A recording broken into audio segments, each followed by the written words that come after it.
Okay, for years I said I needed a GoPro everywhere I go. About to do deliveries on the East Coast. I'm gonna wire my truck up with cameras. No, it won't happen this time. I wish it would, because there's always funny things that happen and cool people you meet, and good and bad. So anyway, I am heading out to the yard. I just bought a electric scooter, and I'm not talking like it's a little hard to, that's my throttle hand. Let's see if I switch this up a little bit. Make you guys safe watching this thing. That's one thing nice about those GoPros, is their stabilization videos. So anyway, Jeremy here. A little hard to ride this one-handed. I'll show you what I'm riding here in a second. This is my get around scooter now. And we have go-karts and golf carts and all that stuff. Just to zip out here real quick. Okay. But it is a little, this thing will go like 40 miles an hour, up to 30 miles. Pretty sweet. So, this is not about a scooter, this is about an engine. Well, I've been wanting to show this thing off. Look at this thing, full suspension, front and rear, it's off-road stuff. It's awesome, super cool. I have dirt bikes I ride, but there's something just jumping on, you know, standing, and just it feels quicker just to get down here. This is a 7-acre yard, so it's fairly big. And it's really intricately laid out. There's an upper yard, there's a lower yard. So there's quite a bit of uneven terrain and stuff. Anyway, customer asked for some photos. I did a video on these not too long ago. I think somewhere out there you can see all our YouTube stuff up. But I wanted to show so much easier in videos. Something I've done for years. I've always just preferred it. So hard to describe. You know, it's like a phone call when customers have questions. It's just easier. I mean, they'll text, and I like texting, and some things are just easy. Yep, I want it, or no, I don't, or you have this, and usually that ends up in a phone call. But I want to show you an engine here. I'm trying to find the hood prop. Do we have a hood prop? Nope, I don't think we do. And they're actually conveniently located right next to each other, I think. Well, maybe not. Is this one? No, this is our four-cylinder, actually. No, that one's been pulled.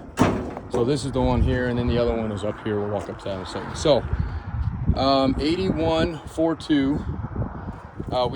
This came in running. Matter of fact, we just had this thing running last week, so it's really grimy.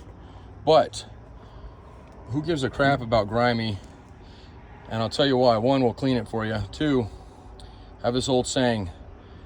I know it sounds silly, but an engine, a dry Jeep motor, not always, obviously new, but, and this is kind of just a funny old thing, right? Oil's not a bad thing to see on the outside, because it usually means there's oil in it. So not always, but usually. So it is what it is with that. You can take that as it is. Like I said, it's more of a joke than anything. When I see people leaking oil, I'm like, oh, at least you know you have it. So, but running motor, we sell them oil pan valve cover, meaning that motor mounts, even as like dipstick tubes, the littlest things we usually pull on these pulleys, stuff like that. And a lot of that just comes into the way we price things. So if you need that stuff, you kind of have to let us know in the very beginning. If you see it, in this case, you already see that the carb's been pulled, sold. Intake will be sold off this one. This one there's some unique things you may want to consider, especially I know the customers in California, so keep that in mind. And I can adjust pricing if we need to on this stuff. But let's look at the compression numbers. We got 140, 140, 140, 140, 140, and 135. Folks, we're at about a mile high. Getting that kind of compression, I have an old motor. This is low miles on it, so I mean, it should be that way, but that's phenomenal. We do compression on every motor we get in here, regardless if it comes in running. Now, I know a lot of yards out there don't have the time for that. Really, we don't either, but I think it's an important thing. It's just like, you know, anything. I mean, you wouldn't want to have a heart transplant, that even if it was a good running heart, if you didn't kind of have an idea of how well it was running, or, certain things that go into things that I get way over my head. But anyway, so we have a very, very, very good running motor here, and not only do we have the run test on it, but we also have a compression to back it up. In the case that we were to do something like this and get you know, let's say they were 130 all cylinders, but we had one down at 90, which is actually more common than you think, especially on a Jeep that, let's say, had sat for a while. Carbon builds up pretty quickly on engines, especially engines that don't run, or I shouldn't say don't run, but like don't get ran enough. So it's important to note when you buy a used motor that if you get a little bit of a knock, and you will not get a knock out of our motors, I promise you that, but just in the case that you do, especially on a really old engine, it's important to prime the oil just like it is almost just like it is a new motor. You know, the old screwdriver trick, get that oil up at the top so you're not doing a dry start. Even wet the cylinders isn't a bad idea. It's super important to do that kind of stuff. And if you do get a slight knock or even a little bit of a puff of smoke in the very beginning, obviously that knock would go away. You wouldn't want, there's a difference between like a rod knock and something like that versus, you know, or lower bearing going bad. If it doesn't go away, you got an issue. But it's very common in the very beginning, especially with carbon buildup, specifically in the valve area. And you don't want to, you got to be careful of that, because I mean, a big hard cold start and a lot of fuel and, you know, not properly doing that, almost like it is like you're breaking it in, you can dislodge carbon, and you'd be surprised how much damage a piece of carbon can cause. So be on the mindful side of that, who you're buying from. And if you are buying from a yard that doesn't do a lot of that kind of stuff, it might be a good idea to pop a head before you install your motor and just clean the head up. You don't even have to rebuild it, but just get in there and make sure there's not some chunk of carbon that's, you know, somewhat loose that could potentially lodge itself somewhere. And then on top of that, I brought that up for the reason of, you know, in case we were to get a motor, and it's not uncommon. I mean, it's quite common even on a newer 4-liter, and it's really predominantly on these 4-liters and 4.2s that we see this, even on the 2.5s, but you'll get one cylinder that's down. So what we do, if a motor has an issue like that, especially if it came in running and driving, and the running and driving test is so crucial for us because it at least tells us, hey, the thing sounded pretty good. It, you know, didn't have weird noises or anything like that. We drove the thing around. We did compression on it. We had good compression on everything, but, you know, 1 or maybe even slightly on 2.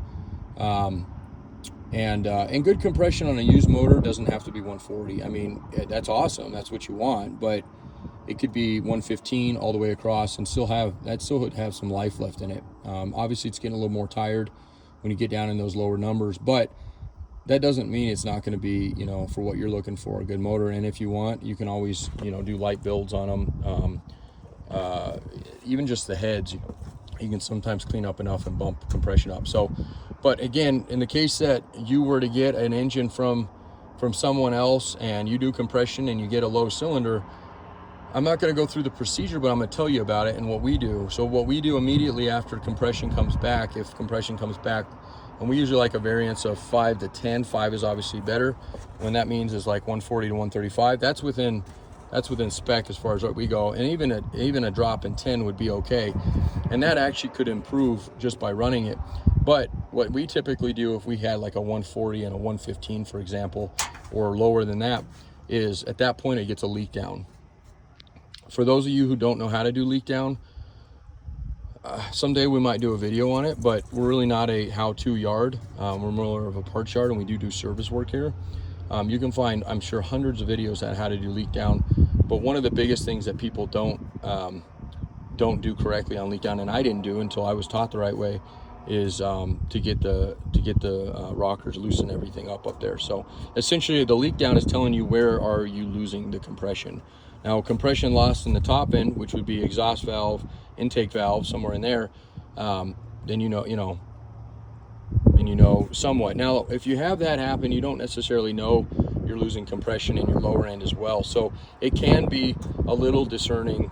The best thing to do is at that point, you figure out which cylinder you're losing it out of and what you're losing it out of, and try to get in there. Again, you pretty much have to pull the head at this point to get to fix the problem. And get in there and try to break off if there is any carbon buildup, and just do it light without being very invasive on those valves. Just try to get, sometimes just tapping on them can release or knock stuff down. But again, you got to be careful of that, especially if you're not pulling your cylinder head. And then if you do have that, you know, sometimes for us, we just do, Jerry has this, he's a phenomenal mechanic, phenomenal engine guy, and has his way. And sometimes he can get, you know, that 115 back up to 140 or even higher. And that's so often we can do that, which is awesome, because it used to be like, nope, wouldn't pass, scrap it. So, and these motors have gotten so hard to get. So this is one of the options for the motors that you would be able to choose as of right now. 4.2s change quickly, but this will give you an overview. Again, so I just want to point out, you know, you would get the timing cover and an old water pump, although definitely you should replace stuff like that. And realistically, you know, it's got RTV on it, so somebody probably, it's got an old core gasket, which kind of shit, to be honest with you. One of those good Velcro blue gaskets is what we like to use on them. So I mean, there's some gaskets in line with any motor, and I'm not going to beat around the bush about that. It's something I highly recommend. You want some longevity out of an engine you're doing, I would recommend doing that. Now on this motor, it was set up, obviously there's a smog pump here, okay, and it wasn't even attached, so somebody had it mounted, but not in use. And that's why there's double pulleys in some of these areas.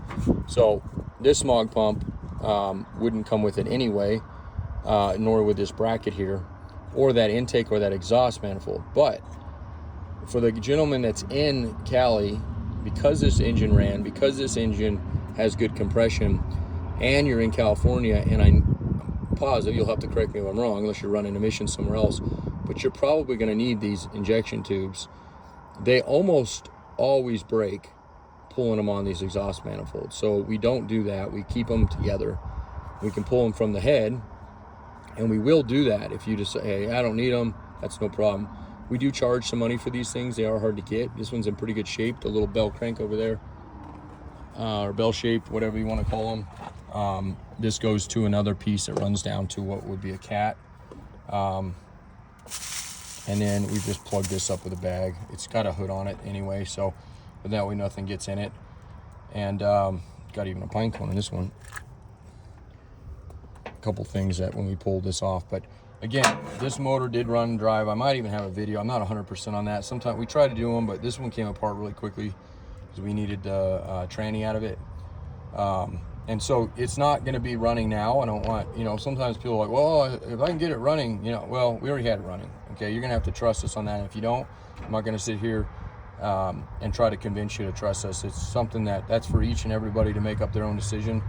I usually know when people are trying to convince me of something, I don't want to say they're distrusting, but usually the ones that, you know, so it kind of works the opposite for us. You either trust us, you don't. You can go online, do all your research, but we warranty our engines, and we eat shipping when we have to warranty something. So it doesn't not work in our favor at all to send you a bunk motor. But I guess the only decision you'd have to make right now is, do you want to buy the intake and exhaust with injection tubes in addition to the motor? And, you know, so you get this stuff on it. If you don't need this stuff and you have all of it and it's in good shape, then I would say no, don't even bother with it.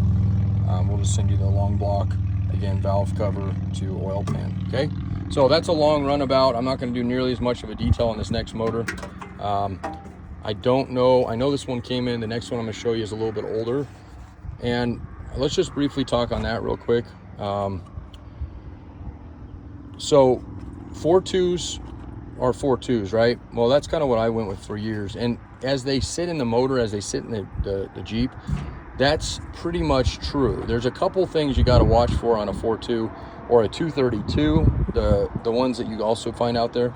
The main thing you want to watch for is where the alternator mounts. If it's a passenger side or if it's a driver's side alternator mounted, it is going to be a pain in the ass to use if you have the standard, which is the passenger side. Okay, the passenger meaning that this is where the alternator would currently sit. This is where this one sat. And if you have it, if your alternator sits over here, then this is the one you're going to want.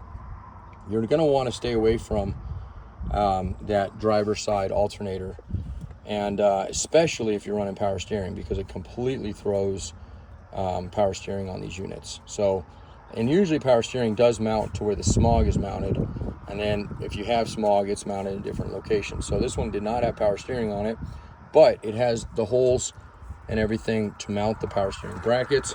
If you don't have power steering and you're doing this job and you want power steering, we sell a complete kit.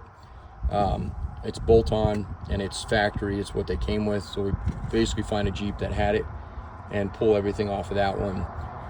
And if we don't have a part in stock that's a replaceable part, like a gearbox, for example, those sometimes sell out, then we send you a new one with the kit. We just price it accordingly as far as that goes.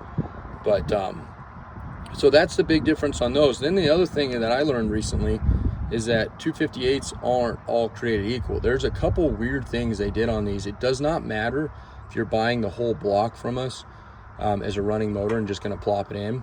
But if you're going to be doing a rebuild, and this happened just recently, a guy was, he bought a block from us. Now we're talking a short block and an empty, so nothing in it, no crank, no rods, no nothing.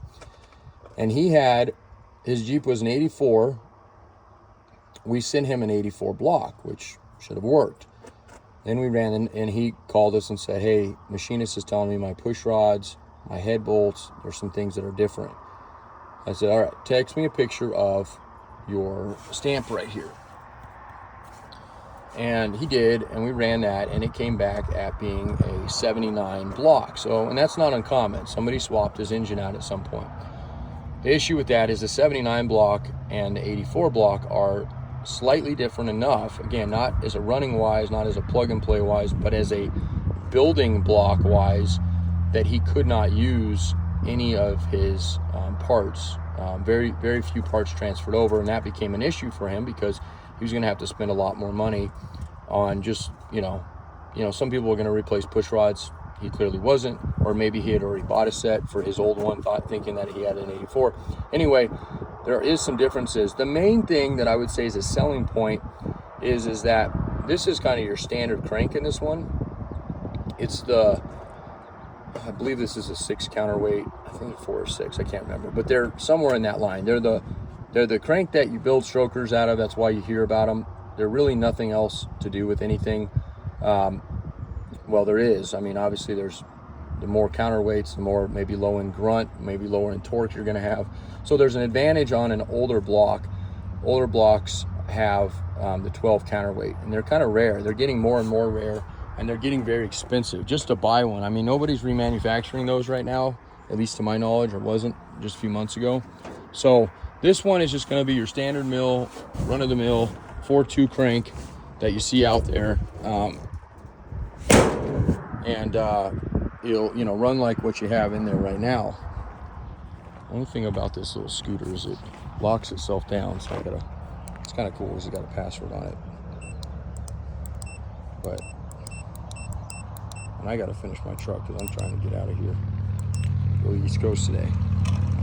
But I want to show you this just to wrap this video up. The other engine is right here. Now this one hasn't had compression done on it yet, although it did come in run and drive, so we still have to do that. Oh, maybe they did do compression. Oh, they did. Here, I guess got it out here and did it. So here's a perfect example. This has got your 12 counterweight in it.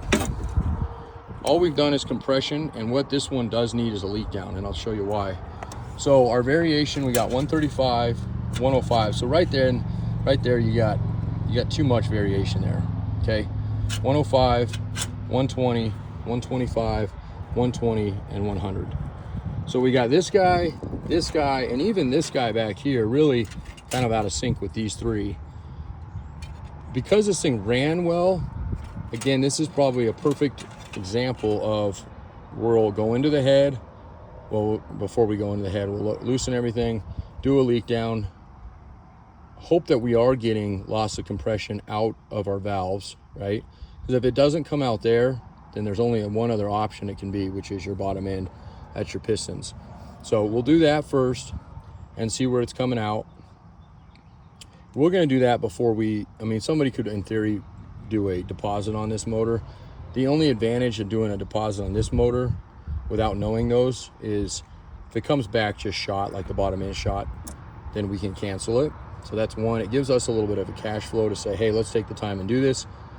And then the third thing, as far as an advantage for you, since you kind of have an advantage of saying, hey, I don't want it because of, hey, the lower end shot, if that does come back the way it is. The advantage is if it doesn't come back the lower end shot and it was just cylinder heads, that there's something in there, carbon or whatnot, and we get that bounce, we clean that up and get that to where it bumps up to, let's say like that other one, 145 or 140, 135, but just unified across. We usually price those at what we're kind of anticipating, which is going to be anticipation about 120, 125, 120. So we're going to hope for those numbers. We'll base our price off of those ones.